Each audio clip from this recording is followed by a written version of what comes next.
I'm Rachel Hazell of The Travelling Bookbinder. How to tie bookbinding knots.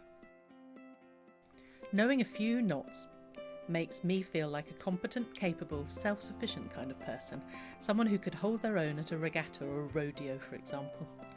There are 4 main knots that a bookbinder needs to know, so we'll take them one at a time.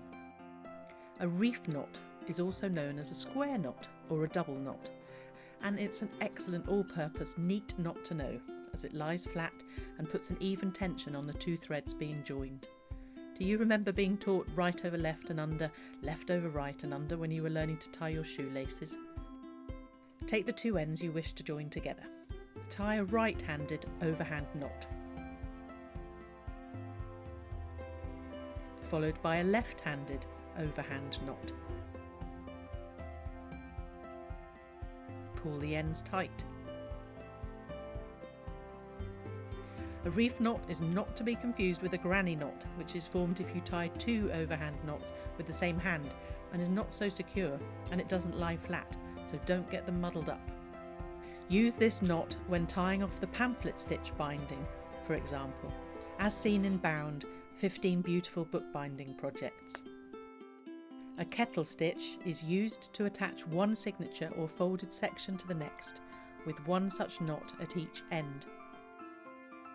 I thought the name referred to how many cups of tea a bookbinder drinks in the course of a day. I'm always putting the kettle on. But actually, the word derives from the German word for chain, Kette. The kettle stitch is stronger than the more straightforward, and some would say prettier, chain stitch, because it locks each knot into place rather than simply looping round the thread. When you've sewn the 3rd section, pull the thread tight in the direction that you're sewing in and point your needle and thread between the 1st and 2nd section from the inside to the outside.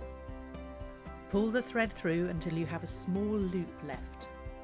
Take the needle up through that loop, keeping some pressure on the top section with your other hand.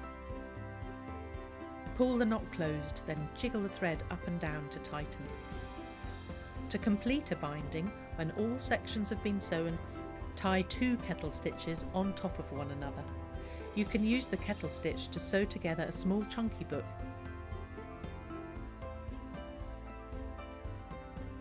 The half hitch is a simple but handy little knot, used to tie off or secure a thread. I'm sure a cowboy uses one to tie their horse up outside the saloon. Take needle and thread under the last stitch and come up through the loop you've created for pulling to tighten. Lovely. Often one half hitch is enough, especially when you're using waxed linen thread pulled tight. But for extra security, tie a double half hitch.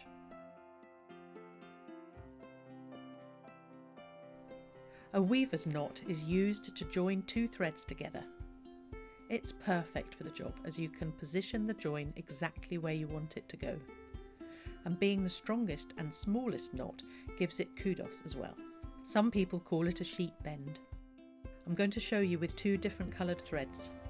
Make a loop at the end of the thread that you want to attach and hold it flat. With your other hand, put your forefinger and thumb through the loop, pick up the thread and tease it out into a bigger loop, just like a slip knot. Place the outer loop onto the tail end that you want to join. Keeping tension on the tail with one finger, pull the 2 sides of the joining thread tight. In a perfect world, you'll hear a click which indicates that it's really locked firm. In bookbinding, always join the thread inside the book where it can be hidden. Check the knot is firm before trimming the ends close, but not too close.